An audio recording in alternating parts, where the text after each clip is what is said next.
3 دسمبر 2023 بروز اتوار شیخ الوظائف نے مصر کے دوسرے بڑے شہر اسکندریہ کا دورہ کیا۔ انگلش میں اس شہر کو الیگزینڈریا کہا جاتا ہے۔ یہ شہر اپنی ایک گہری تاریخ رکھتا ہے۔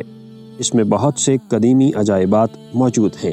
آئیں شیخ الوظائف کے ہمراہ اس شہر میں موجود حیران کن قدیمی اور تاریخی مقامات تلاش کرتے ہیں۔ اس شہر میں ایک کنواں نما قبرستان واقع ہے جو 1، 3، 4 منزلہ پر مشتمل ہے، جس کو مقابر کوم الشکافہ کے نام سے جانا جاتا ہے۔ اس میں پرانے مقبرے، مجسمہ سازی کے کالم، دیگر آثار قدیمہ اور اس دور کی مذہبی علامات سے مزین درجنوں کمرے موجود ہیں۔ اس کی ہر منزل سے شہر کی طرف مختلف راستے جاتے ہیں۔ اس کی تہوں میں رومن اپنے مردے دفن کیا کرتے تھے۔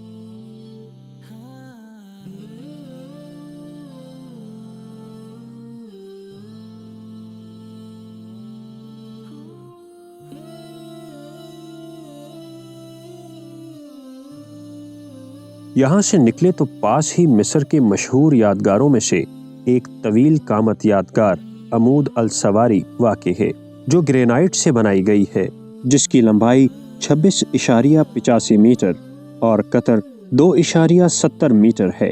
اس یادگار کے نیچے تہخانہ ہے اور اس میں بہت پرانی چراگاہیں موجود ہیں، جہاں پر کاہن اپنی عبادات کرنے آیا کرتے تھے۔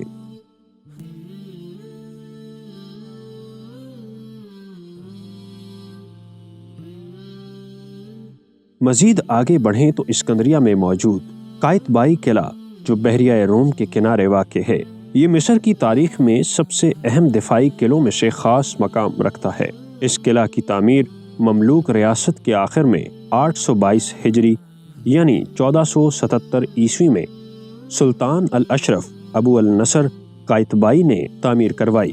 آئیں شیخ الوظائف کے ہمراہ اس قلعہ میں موجود آثار قدیمہ کا مختصر جائزہ لیتے ہیں۔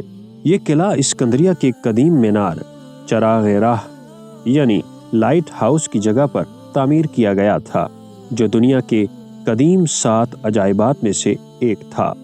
قلعہ کی چھت سے شہر اسکندریہ کا نظارہ دیکھیں تو ایسے لگتا ہے جیسے شہر سمندر کو گلے لگا رہا ہو۔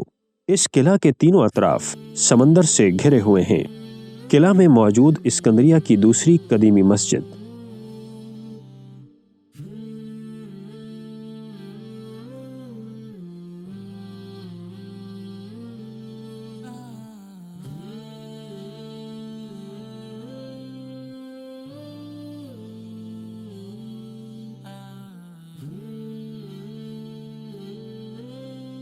شیخ الوظائف قلعہ سے روانہ ہوئے تو اسکندریہ کی ایک خوبصورت مسجد جامع ابو عباس المرسی تشریف لے گئے۔ مصر کی انوکھی اور پر اسرار دنیا کے راز جاننے کے لیے پل پل ابکری سوشل میڈیا کے ساتھ رہیں۔